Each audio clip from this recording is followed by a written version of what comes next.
মোহতারাম হাজিরিন মুসলিম কেরাম, পবিত্র রমজানুল মোবারকের আজকে দশম রমজান, রমজানুল মোবারকের 10তম দিন।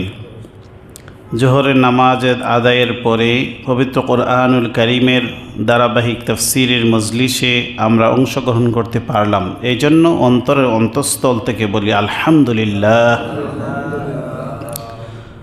মুসলিম কেরাম, গত সপ্তাহ পর্যন্ত আমরা সূরা আল বাকারার 214 নম্বর আয়াত পর্যন্ত আমরা তাফসীর আলোচনা করেছি। আজকে থেকে আমরা 215 নম্বর আয়াত থেকে আজকের তাফসীর শুরু হবে ইনশাআল্লাহ তাআলা। 2026 ইংরেজি সন ফেব্রুয়ারি মাসের আজকে 28 তারিখ। আজকে আমরা সূরা আল বাকারার 215 নম্বর আয়াত থেকে তাফসীর শুরু করব। এই আয়াতের মধ্যে আল্লাহ বলেন, ইয়াসআলুনাকা মাযা ইউনফিকুন।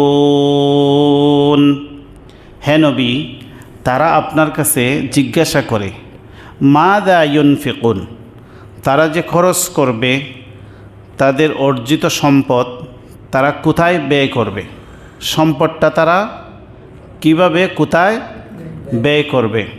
কুল, হে নবী আপনি বলুন, মা আনফাকতুম মিন খাইরিন, যা কিছু তোমরা তোমাদের সম্পদ থেকে ব্যয় করো, ফালিল ওয়ালিদাইন, অবশ্যই তোমরা তোমাদের সম্পদের একটি অংশ মাতা পিতার জন্য ব্যয় করবে, মাতা পিতার জন্য ব্যয় করবে। তোমাদের আয়ের অর্জিত সম্পদের একটি অংশ মাতা পিতার খেদমতে তোমরা ব্যয় করবে। ওয়াল আকরাবিন, নিকটতম আত্মীয় স্বজনের পিছনেও তোমরা কিছু সম্পদ ব্যয় করবে, তাদের হক আছে। ওয়াল ইয়াতামা ওয়াল মাসাকিন, ইয়াতিমদের জন্য কিছু সম্পদ তোমরা ব্যয় করবে। ওয়াল মাসাকিন, এবং মিসকিনদের জন্য কিছু ব্যয় করবে। ওয়াবনিস সাবিল, আর মুসাফির যারা পথিক মুসাফির তাদের পিছনেও তোমরা কিছু ব্যয় করবে। ওয়ামা তাফআলু মিন খাইরিন, আর তোমরা কল্যাণমূলক কাজ থেকে যা কিছুই তোমরা সম্পাদন করো, ফাইন্নাল্লাহা বিহি আলিম, নিশ্চয়ই সে বিষয়ে আল্লাহ অবগত রয়েছেন।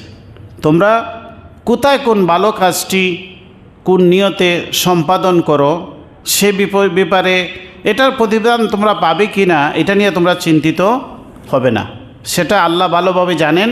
আল্লাহ এগুলো সংরক্ষণ করতেছেন এবং এটার প্রতিদানও আল্লাহ দান করবেন। কুতিবা আলাইকুমুল কিতালু ওয়া হুয়া কুরহুল লাকুম, 216 নম্বর আয়াতে আল্লাহ কিতাল, লড়াই সম্পর্কে, যুদ্ধ সম্পর্কে কিছু আলোচনা করতেছেন।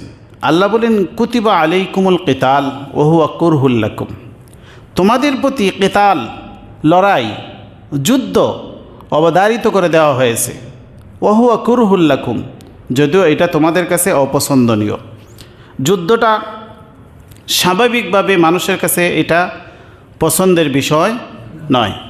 যুদ্ধ করতে হলে রক্তপাত হয়, অন্যকে মারতে হয়, নিজেও মরতে হয়, অন্যকে রক্তপাত করতে হয়, নিজেও রক্তাক্ত হতে হয়। এটা কোনো স্বাভাবিক একটি মানুষের হৃদয়গ্রাহী বিষয় নয়, মানুষের পছন্দের বিষয় নয়। কিন্তু তারপরও আল্লাহ কিতাল, যুদ্ধের ব্যবস্থাপনা দিয়েছেন।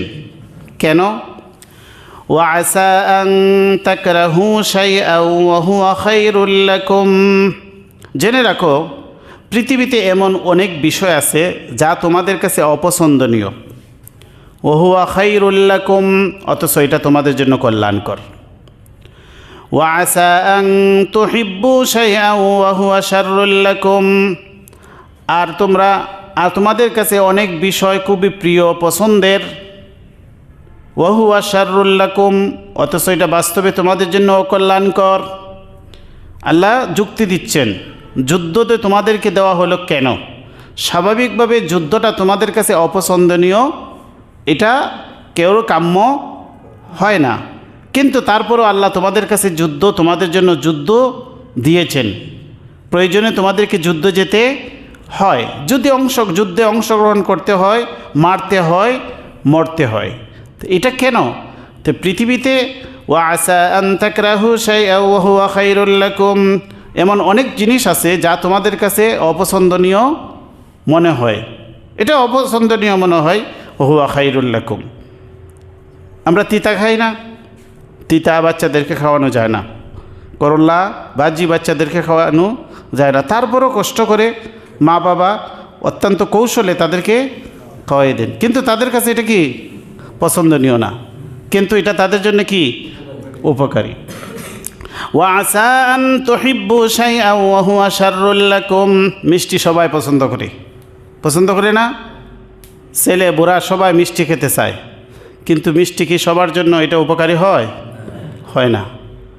খাইতে মন চায়, ডায়াবেটিস হলে মিষ্টির চাহিদা আরও বেড়ে যায়, মিষ্টি দেখলে কুহুস থাকে না, কিন্তু এটা আমাদের কাছে পছন্দনীয়, মুখের স্বাদ, কিন্তু এর ফলাফল কি ভালো হয় না। আল্লাহ বলেন ওয়া আসা আন তুহিব্বু শাইআন ওয়া হুয়া শাররুল লাকুম ওয়াল্লাহু ইয়ালামু আনতুম লা তা'লামুন, আল্লাহ জানেন তোমরা জানো না। ওয়াল্লাহু ইয়ালামু, আল্লাহ জানেন, ওয়া আনতুম লা তা'লামুন, তোমরা জানো না, পরিণতি জানো না, কোন কাজের পরিণতি কি সেটা তোমরা জানো না। অতএব পৃথিবীতে আল্লাহ যেখানে যে বিধান দিয়েছেন সেটাকে গ্রহণ করে নাও, এটার মধ্যে তোমাদের কল্যাণ। পরিণতি তোমরা জানো না, সেটা কি জানেন?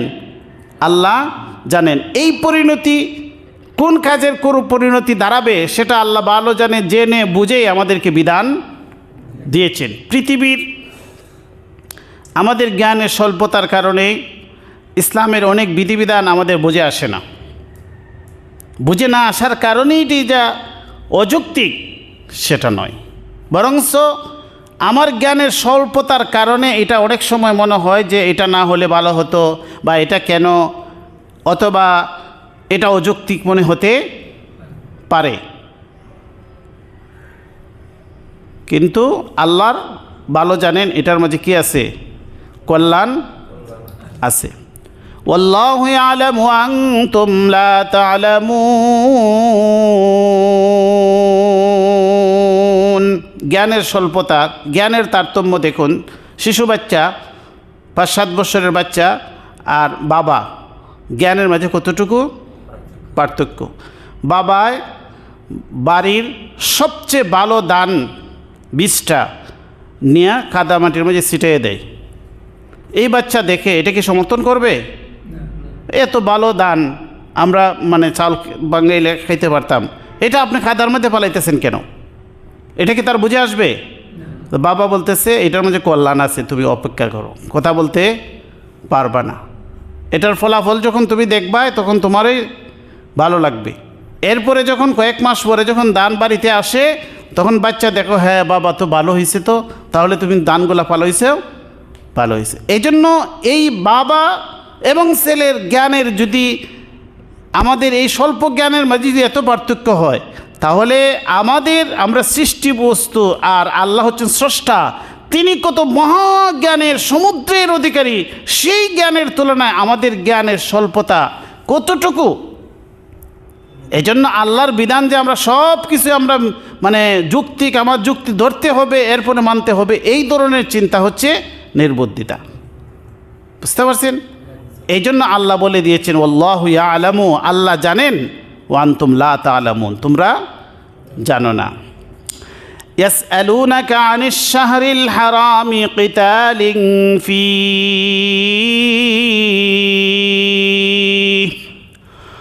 কুল কিতালুন ফীহি কাবীর, হে নবী, তারা আপনাকে প্রশ্ন করে শাহরে হারাম সম্পর্কে, নিষিদ্ধ মাসসমূহে সম্পর্কে, যে 4টি মাসে যুদ্ধ বিগ্রহ করা হারাম। এই মাস সমূহে যদি কেউ যুদ্ধ করে তাহলে এটার কেমন আপনাকে তারা প্রশ্ন করে।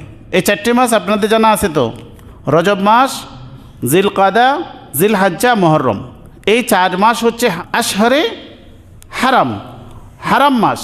এগুলাতে যুদ্ধ বিগ্রহ করা হারাম, নিষেধ। তারা প্রশ্ন করে, ইয়াসআলুনাকা আনিশ শাহরিল হারামি কিতালিন ফীহ, আশহরে হারাম নিষিদ্ধ মাসসমূহের যুদ্ধ করার বিষয়ে আপনাকে তারা প্রশ্ন করে। কুল, আপনি বলুন, কিতালুন ফীহি কাবীর, এই মাসসমূহে লড়াই করা, যুদ্ধ করা কবিরা গুনাহ, কাবীরুন বড় গুরুতর অপরাধ। ওয়াসাদ্দু আন সাবিলিল্লাহি ওয়া কুফরুম বিহি ওয়াল মাসজিদিল হারামি ওয়া ইখরাজু আহলিহি মিনহু আকবারু ইনদাল্লাহ ওয়াল ফিতনাতু আকবারু মিনাল কাতল। এটা একটি গুরুতর অপরাধ, কিন্তু এর চাইতে আরও গুরুতর অপরাধ যদি সংগঠিত হয় তখন যুদ্ধের অনুমতি রয়েছে। নিষিদ্ধ মাসসমূহে যুদ্ধ করা কি হারাম, কিন্তু এই সময়ে যদি এর চাইতে আরও গুরুতর অপরাধ ঘটে, যেগুলা কি? ওয়াসাদ্দু আন সাবিলিল্লাহ, নিষিদ্ধ মাসে যদি কেহ আল্লাহর পথে চলতে গিয়ে বাধা হয়ে দাঁড়ায়, বাধা প্রদান করে। ওয়াসাদ্দু আন সাবিলিল্লাহ,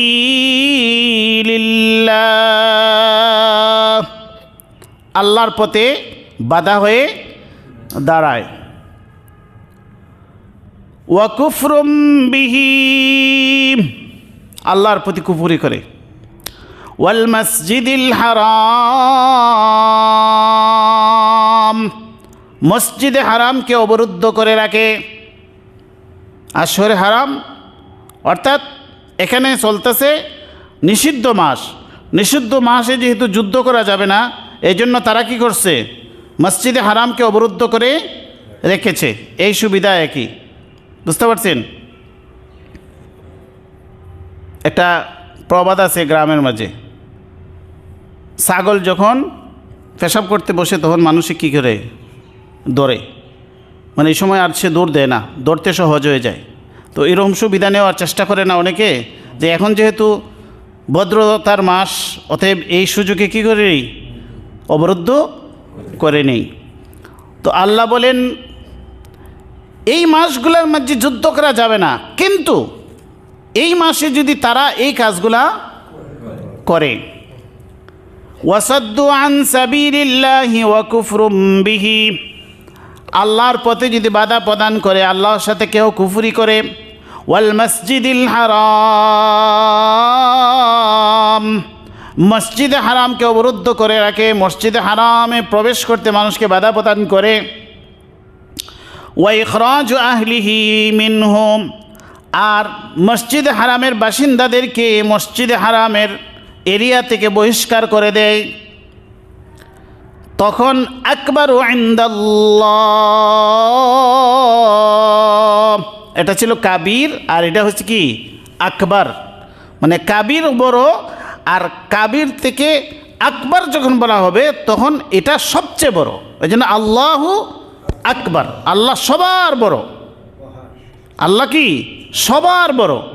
কাবির অর্থ কি বড়, আর যখন এটাকে আকবার বলা হবে তখন বলা হবে সবচাইতে বড়। তাহলে আগে ছিল কিতা উল কিতালুন ফিহি কাবীর, এটা হচ্ছে কি বড়, এটা একটা বড় অপরাধ। আর এই কাজগুলো হচ্ছে আকবার, এই অপরাধ থেকেও আরও গুরুতর অপরাধ। তখন এই গুরুতর অপরাধ যখন ঘটবে তখন তোমরা তোমাদের যুদ্ধ করার অনুমতি রয়েছে। তখন কি রয়েছে? যুদ্ধ করার অনুমতি, কিন্তু স্বাভাবিকভাবে যুদ্ধ করা যাবে না। এইরকম ঘটনাগুলো যদি না ঘটে তাহলে যুদ্ধবিরতি মেনে থাকতে হবে, এই 4 মাসে যুদ্ধ করা যাবে না। যেমন যখন মক্কা বিজয়ের আগে হুদাইবিয়ার সন্ধির ঘটনাগুলো আপনারা অবগত হয়েছেন। এই হুদাইবিয়ার সন্ধিতে যুদ্ধের মধ্যে রাসূল সাল্লাল্লাহু আলাইহি ওয়াসাল্লাম তো মানে হজ করতে এসেছিলেন, উমরা করতে, কিন্তু তারা ষষ্ঠ হিজরিতে তারা ফিরিয়ে দেয় চুক্তি করে যে এই বছর আপনারা উমরা করতে পারবেন না, পরের বছর আপনারা কি করবেন, উমরা করবেন। যখন তারা পরের বছর হজ উমরা করতে আসলেন তখন এই সময়টা চলছিল কি, এই নিষিদ্ধ মাস। তখন তাদের আশঙ্কা হলো যে আমরা যে আসলাম, এখন যদি তারা আমাদেরকে অতর্কিত হামলা চালিয়ে দেয় তাহলে আমাদের করণীয় কী হবে, কারণ আমরা তো এখানে এই নিষিদ্ধ মাসে তো যুদ্ধ করতে পারবো না। তখন আল্লাহর পক্ষ থেকে এই নিষিদ্ধ মাসেও যুদ্ধ করার অনুমতি দেওয়া হয়েছে যদি তারা আক্রমণ করে, যদি তারা অগ্রগামী হয় তাহলে তোমরাও তাদের সাথে তোমরা লড়াই লিপ্ত হবে। এটা হবে আত্মরক্ষামূলক লড়াই, কিন্তু নিজের থেকে যুদ্ধ শুরু করা যাবে না।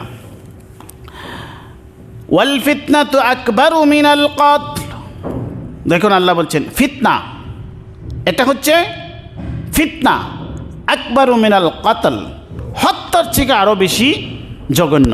আকবার মানে সবচেয়ে বড়, মানে হত্যাকাণ্ডের থেকে আরও বেশি বড় হচ্ছে ফিতনা। এই ফিতনাগুলো কি এই আগে বলা হয়েছে। এক নম্বর হচ্ছে কি ওয়াসাদ্দু আন সাবিলিল্লাহি ওয়া কুফরুম বিহি, আল্লাহর সাথে কুফরি করা এবং আল্লাহর পথে মানুষকে চলতে বাধা প্রদান করা, এগুলো কি ফিতনা। মসজিদে হারামে মানুষকে যেতে অবরুদ্ধ করে রাখা, মসজিদে যেতে না দেওয়া। ওয়া ইখরাজ আহলিহি, মক্কার বাসিন্দা মুমিনদেরকে কী করে দেওয়া, বিতাড়িত করে দেওয়া, দেশান্তরিত করে দেওয়া। তো এইগুলো হচ্ছে ফিতনা। এছাড়া সমাজের মাঝে মানে আরও বিভিন্ন ধরনের ফিতনা ফাসাদ রয়েছে। এই ফিতনা ফাসাদ বন্ধ করার জন্য অনেক সময় হত্যাকে অনুমতি দেওয়া হয়। ওয়াল ফিতনা আকবারু মিনাল কতল, কতল থেকে ফিতনা হচ্ছে বড়, বুঝতে পারছেন। বড় জিনিসকে দমন করার জন্য ছোট জিনিসের অনুমোদন করা হয়। যেমন একজন ব্যক্তিকে জেলে বন্দি রাখা, অথবা সে যদি উপযুক্ত অপরাধী হয় তাহলে তাকে মৃত্যুদণ্ড দেওয়া, এটা হত্যা না, কিন্তু এই হত্যা তো অনুমোদিত, যেহেতু আদালতের মাধ্যমে অনুমোদিত হয়েছে। কিন্তু এই ব্যক্তিকে যদি জেলে বন্দি না করে, এই ব্যক্তিকে যদি ফাঁসি কাস্টে না ঝুলিয়ে যদি বাহিরে রাখা হয় তাহলে সে এর চাইতে আরও গুরুতর অপরাধগুলা সংগঠিত করবে। এখানে একজন মানুষ নিহত হয় মানে মৃত্যুদণ্ডের মাধ্যমে, কিন্তু সে আরও হাজার মানুষের জীবনকে বিপর্যস্ত করে তুলবে, সমাজের মাঝে ত্রাস তৈরি করবে, সন্ত্রাস তৈরি করবে, সমাজের মাঝে চাঁদাবাজি করবে, মারামারি হানাহানি, মানুষের সামাজিক অবস্থাকে সে অস্থিতিশীল করে তুলবে। তখন এই ব্যক্তিকে সরকার চিহ্নিত করে ধরে নিয়ে বিচারিক আদালতে তাকে কি করে হত্যা করে দেয়, মৃত্যুদণ্ড দিয়ে দেয়। অর্থাৎ ফিতনার থেকে এইটা হত্যার চাইতে ফিতনা হচ্ছে গুরুতর। এই বড় ধরনের গুরুতর অপরাধ মানে বিলুপ্ত করার জন্য তুলনামূলক ছোটোটা দিয়ে এটাকে দমন করা হয়। ঠিক তেমনিভাবে যুদ্ধ এর মাধ্যমে হত্যাকাণ্ড সংগঠিত হয়, মানুষ মরে এবং মারে। এটাকে আল্লাহ কেন অনুমতি দিলেন? এই কারণেই ফিতনা থেকে সমাজকে রক্ষা করার জন্য। সমাজের অরাজকতা, অন্যায় অনাচার, সমাজের মাঝে মানে যত ধরনের বিশৃঙ্খলা, সেটা বন্ধ করার জন্য আল্লাহ যুদ্ধের অনুমতি দিয়েছেন। এই যুদ্ধের মাধ্যমে সমাজের মাঝে শান্তি প্রতিষ্ঠিত হবে, যুদ্ধের মাধ্যমে সমাজে শান্তি প্রতিষ্ঠিত হবে। যেমনটা ঘটেছে জাহিল যুগে, যেখানের মধ্যে প্রতিনিয়ত এক সমাজের মানুষ, এক গোষ্ঠীর মানুষ আরেক গোষ্ঠীর সাথে যুদ্ধ চলতে থাকত এবং প্রজন্মকে প্রজন্ম এই ধারা চলতে থাকতো। সমাজের মাঝে কোনো ধরনের কোনো শান্তি শৃঙ্খলা বলতে কিছুই ছিল না, বিচার ব্যবস্থা বলতে কিছুই ছিল না। রাসূলুল্লাহ সাল্লাল্লাহু আলাইহি ওয়াসাল্লাম প্রথম জীবনে তিনি মক্কার জীবনে কোনো যুদ্ধ করেন নাই। এরপরে তিনি মদিনার জীবনে এসে তিনি যুদ্ধের অনুমতিপ্রাপ্ত হয়ে যুদ্ধ করেছেন। এরপরে কিছুদিনের ভিতরেই সমাজের এই যে বিশৃঙ্খলা, মারামারি, হানাহানি সব বন্ধ হয়ে গেল। সবাই ঐক্যবদ্ধ হয়ে একটি সুন্দর সমাজ ব্যবস্থার অধীনে চলে আসলো। তাহলে এই যে ফিতনা চলছিল সেটা আগের যেটা মানে মারামারি হানাহানি চলছিল এটা ছিল ফিতনা। আর পরবর্তীতে রাসূলুল্লাহ সাল্লাল্লাহু আলাইহি ওয়াসাল্লামকে আল্লাহ যে যুদ্ধ এবং লড়াইয়ের যে অনুমতি দিলেন এটার মাধ্যমে ফিতনা দমন হয়ে সমাজে শান্তি প্রতিষ্ঠিত হয়ে গেছে। এটাই হচ্ছে ওয়াল ফিতনাতু আকবারু মিনাল কতল ওয়ালা ইয়াজালুনা ইউকাতিলুনাকুম হাত্তা ইয়ারুদ্দুকুম আন দীনিকুম ইন ইসতাতাউ ومن يرتد منكم عن دينه فيمت وهو كافر فأولئك حبطت أعمالهم في الدنيا والآخرة وأولئك أصحاب النار هم فيها خالدون।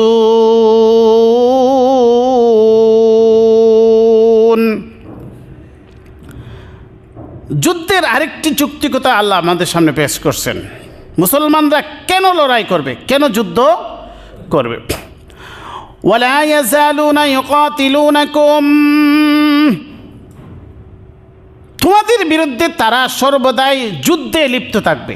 আল্লাহ বলে দিচ্ছেন তোমরা যুদ্ধ করো আর না করো, তোমাদের বিরুদ্ধে তাদের লড়াই অব্যাহত থাকবে, তারা বসে থাকবে না। আল্লাহ বলছেন ওয়ালা ইয়াজালুনা ইউকাতিলুনাকুম,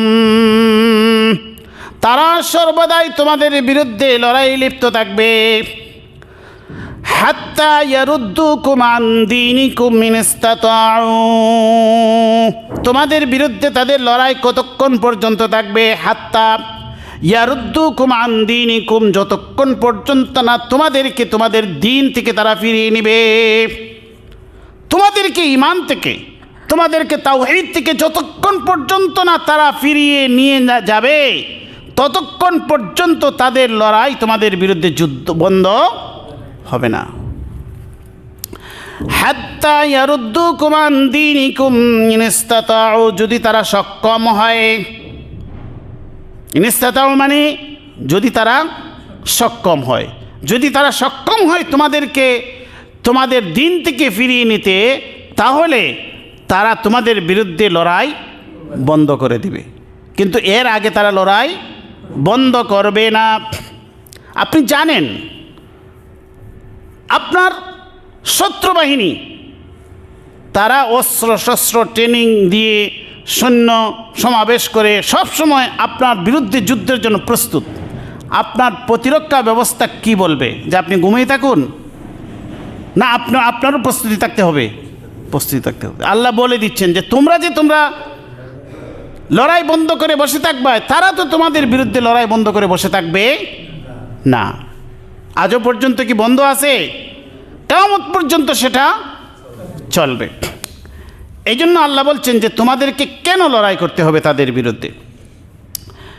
ওয়ালা ইয়াজালুনা ইউকাতিলুনাকুম হাত্তা ইয়ারুদ্দুকুম আন দীনিকুম ইন ইসতাতাউ ওয়া মান ইয়ারতাদিদ মিনকুম আন দীনিহি ফায়ামুত ওয়া হুয়া কাফিরুন ফাউলাইকা হাবিতাত আমালুহুম ফিদ দুনিয়া ওয়াল আখিরাহ।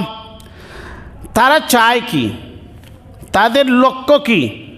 শুধু মুসলমানদেরকে হত্যা করা, মুসলমানদের বাড়িঘর ধ্বংস করা, না আরও কিছু? তাদের মূল উদ্দেশ্য, মূল টার্গেট কি? টার্গেট হচ্ছে আপনি ঈমান ত্যাগ করবেন। যখন আপনি ঈমান ত্যাগ করবেন তখন আপনার সাথে তার কোনো বিরোধ নাই। আপনার বাড়িঘরও দখল করবে না, আপনার উপরে আঘাতও করবে না, আপনার সব কিছু ঠিক আছে। তার মূল টার্গেট কি? আপনি ঈমান বিচ্যুত হবেন। আপনি কেন ঈমান এনেছেন? এই জন্য অন্য আয়াতের মধ্যে আল্লাহ বলেছেন উযিনা লিল্লাযীনা ইউকাতালুনা বিআন্নাহুম যুলিমু ওয়া ইন্নাল্লাহা আলা নাসরিহিম লাকাদীর الذين أخرجوا من ديارهم بغير حق إلا أن يقولوا ربنا الله। সাহাবায়ে কেরামদেরকে বাড়িঘর থেকে তারা বিতাড়িত করছে। আল্লাযীনা উখরিজু মিন দিয়ারিহিম বিগাইরি হাক্কিন, অন্যায়ভাবে। ইল্লা ইয়াকুলু, তাদের অপরাধ এটাই ছিল রব্বুনাল্লাহ। অপরাধ কি ছিল? তাদের দৃষ্টিতে অপরাধ এটাই যে এরা কেন বলে আমাদের রব আল্লাহ। এই অপরাধেই তাদেরকে দেশান্তর করেছে, এই অপরাধেই তারা দেশান্তর করেছে। তো আল্লাহ বলেন ওয়ামান ইয়ারতাদিদ মিনকুম আন দীনিহি ফায়ামুত ওয়া হুয়া কাফিরুন, যদি তোমাদের মধ্য থেকে কাউকে, তোমাদেরকে যদি তারা, ওয়ামান ইয়ারতাদিদ মিনকুম আন দীনিহি, তোমাদের মধ্য থেকে কাউকে যদি তারা তার দিন থেকে ফিরিয়ে নিতে পারে, ইমান থেকে ফিরিয়ে কুফরের দিকে নিয়ে নিতে পারে, ফায়ামুত ওয়া হুয়া কাফিরুন, আর এই দিন থেকে ফিরে যাওয়া অবস্থায়, ইমানহীন অবস্থায় যদি তার মৃত্যু হয়ে যায়, ফায়ামুত ওয়া হুয়া কাফিরুন, কাফির অবস্থায় যদি তার মৃত্যু হয়ে যায়, ফাউলাইকা হাবিতাত আমালুহুম ফিদ দুনিয়া ওয়াল আখিরাহ, এই যে ব্যক্তিগুলা ইমান পাওয়ার পরেও সে কাফির মুশরিকদের শয়তানের ষড়যন্ত্রের কবলে পড়ে ইমান হারা হয়ে পৃথিবী থেকে মৃত্যুবরণ করলো, পৃথিবী থেকে চলে গেল, ফাউলাইকা হাবিতাত আমালুহুম ফিদ দুনিয়া ওয়াল আখিরাহ, সে দুনিয়া ও তার জন্য ধ্বংস হয়ে গেল, আখিরাতও তার জন্য ধ্বংস হয়ে গেল। ফাউলাইকা হাবিতাত আমালুহুম ফিদ দুনিয়া ওয়াল আখিরাহ, তার দুনিয়ার আমলও সব শেষ, আখিরাতের আমলও সব শেষ হয়ে গেল। ওয়াউলাইকা আসহাবুন নার, আর এরা হয়ে গেল আসহাবুন নার, জাহান্নামের বাসিন্দা। হুম ফিহা খালিদুন, তারা সেখানে চিরকাল বসবাস করবে। তাহলে এখন দেখুন যে কাফির মুশরিক এবং বেদিনরা মুসলমানদেরকে চায় মুসলমানরা যেন ইমান থেকে সরে গিয়ে সে যেন কুফরিতে ফিরে যায়। যদি ইমান ছেড়ে দেয় মুমিনরা, তাহলে এই মুমিনের সাথে তাদের আর কোনো বিরোধ থাকে না। তো বিরোধের জায়গাটা হচ্ছে ইমান, বিরোধের জায়গাটাই হচ্ছে কি ইমান। ইমানের কারণে তারা আমাদের শত্রু। যদি কোনো ব্যক্তি ইমান ত্যাগ করে তাহলে তার সাথে আর তার কোনো বিরোধ থাকে না, আপনাকে একবারে গোলায় গোলায় ফিরি তাদের চলবে। আপনি মুসলিম ইমানদার, কিন্তু কোনো কাফির আপনাকে শত্রু মনে করে না, কাফির আপনাকে ভালো বন্ধু হিসেবে আখ্যায়িত করে। বুঝতে হবে এখানে সমস্যা আছে, বুঝতে হবে কি সমস্যা আছে। আপনি ইমানদার হলে কাফির অবশ্যই আপনাকে শত্রু ভাববে, আপনাকে বন্ধু বানানোর কোনো সুযোগ এখানে নাই। আল্লাহ বলছেন যে তারা চায় যে তোমরা যেন তোমাদের দিন থেকে তোমরা ফিরে যাও। যদি ফিরে যাও তাহলে তারা আর তোমাদের বিরুদ্ধে লড়াই লিপ্ত থাকবে না। আর যতক্ষণ পর্যন্ত তোমরা তোমাদের দিনের উপর দৃঢ় থাকবে ততক্ষণ পর্যন্ত তোমাদের বিরুদ্ধে তাদের লড়াই চলবে। অতএব তোমাদেরকেও লড়াইয়ের জন্য প্রস্তুত থাকতে হবে। ইন্নাল্লাযীনা আমানু ওয়াল্লাযীনা হাজারু ওয়াজাহাদু ফী সাবিলিল্লাহ উলাইকা ইয়ারজুনা রাহমাতাল্লাহ ওয়াল্লাহু গফুরুর রহিম। নিশ্চয় যারা ঈমান এনেছে, ওয়াল্লাযীনা হাজারু, যারা হিজরত করেছে, ওয়াজাহাদু ফী সাবিলিল্লাহ, আর আল্লাহর রাস্তায় জিহাদ সম্পাদন করেছে, উলাইকা ইয়ারজুনা রাহমাতাল্লাহ, এরাই হচ্ছে এমন সব লোক যারা আল্লাহর রহমতের আশাবাদী। ওয়াল্লাহু গফুরুর রহিম, আল্লাহ হচ্ছেন গাফুর, ক্ষমাশীল, রাহিম, অত্যন্ত দয়ালু। এই আয়াতটা নাজিল হয়েছে আব্দুল্লাহ ইবনে জাহাশ রাদিয়াল্লাহু তাআলা আনহু নামে একজন সাহাবী, মুহাজির সাহাবী। তিনি একটি যুদ্ধের অভিযানে, তার নেতৃত্বে একটি যুদ্ধের অভিযান চলছিল। এই যুদ্ধের অভিযানের এক পর্যায়ে গিয়ে রজব মাসের যে আগের মাস জুমাদাল উখরা, এরপরে আসে যে কি রজব, তো জুমাদাল উখরার যেদিন শেষ রজব মাস শুরু, তো আগের মাসের 29 তারিখ, পরের মাসের 1 তারিখ, এর মধ্যখানে কিন্তু একটা মানুষের সন্দেহ থাকে আজকে চাঁদ উঠবে কি না, সন্দেহান থাকে না। তো এই আগের মাসে শেষ আর পরের মাসে চাঁদ উঠবে। এই মুহূর্তে অভিযান চলতে চলতে ওই মুহূর্তে গিয়ে একজন কাফির আক্রান্ত হয়েছে। বিকালবেলায় যখন রজব মাসে চাঁদ ওটার উপক্রম, মানে রজব মাস হচ্ছে হারাম, মানে হারাম মাস, আর যুদ্ধের অনুমতিপ্রাপ্ত যে মাস সেটারও শেষ, এই মুহূর্তে একজন কাফির আক্রান্ত হয়েছে এই অভিযানে, যুদ্ধের অভিযানে। সে মারা গেছে যখন সন্ধ্যার পরে, তখন রজব মাসে চাঁদ উদয় হয়ে গেছে, নিষিদ্ধ মাস চলে আসছে। এটা একটা পয়েন্ট পেয়ে গেছে মুশরিকরা এটা নিয়ে সারা দেশে প্রোপাগান্ডা ছড়িয়ে দিছে, মুসলমানরা নিষিদ্ধ মাস লঙ্ঘন করেছে, মুসলমানরা নিষিদ্ধ মাস লঙ্ঘন করেছে, নিষিদ্ধ মাসেও তারা যুদ্ধ করে দেখো তারা কত খারাপ। অতএব এটা যখন সারা দেশে ছড়িয়ে পড়ছে, তখন মানে মুসলমানদের বিরুদ্ধে যারা মুশরিক, মুনাফিকিন, অন্যান্য যারা সবাই মিলে এটা নিয়ে খুব ডুল বাজাইতেছে যে এটা গুরুতর অপরাধ হয়ে গেছে। তখন মুসলমান মানে আব্দুল্লাহ বিন জাহাশ এবং ওনার সাথে যারা সঙ্গী ছিলেন তারাও মনক্ষুণ্ণ হয়ে গেলেন যে আমরা এত বড় অপরাধ করে ফেললাম, এখন যদি আমাদের জীবনের আমলগুলা যদি আল্লাহ এই অপরাধের কারণে যদি আল্লাহ যদি নিষ্ফল করে দেন, আল্লাহ যদি নারাজ হয়ে যান, তাহলে আমাদের কী পরিণতি হবে। একটা হচ্ছে কাফিরদের প্রোপাগান্ডা, আরেকটা হচ্ছে মুসলিম যারা মুমিন তাদের মনের ভিতরে এক ধরনের সংকুচতা যে আমাদের কি হবে, এর সমাধান কি।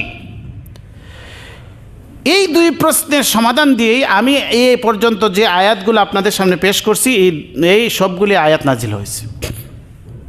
এক নম্বর প্রশ্ন, তারা যে প্রশ্ন করছে যে মুসলিমরা নিষিদ্ধ মাসে যুদ্ধ করে গুরুতর অপরাধ করে ফেলছে, আল্লাহ বলেন না, এর চাইতে গুরুতর অপরাধী হচ্ছে তারা যারা মানুষদেরকে আল্লাহর প্রতি বাধা প্রদান করে।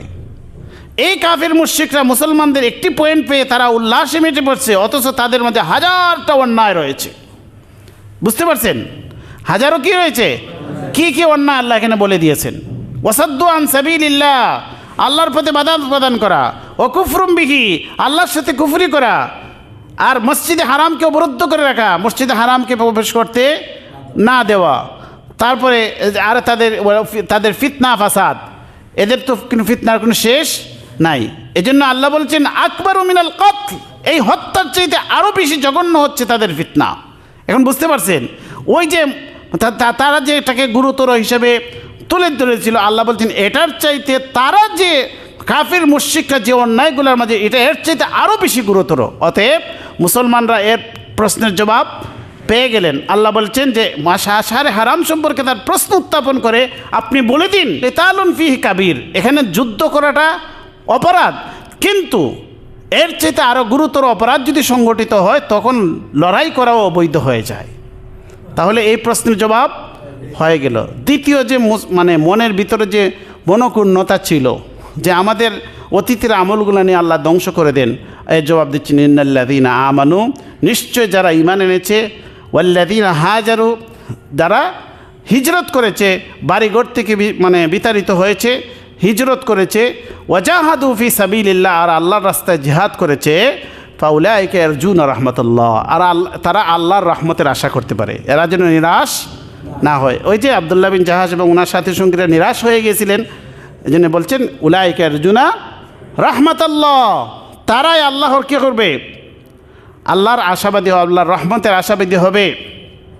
আল্লাহু গফুরুর রহিম, আল্লাহ হচ্ছেন ক্ষমাশীল, ওই যে আল্লাহ ক্ষমা করে দিয়েছেন।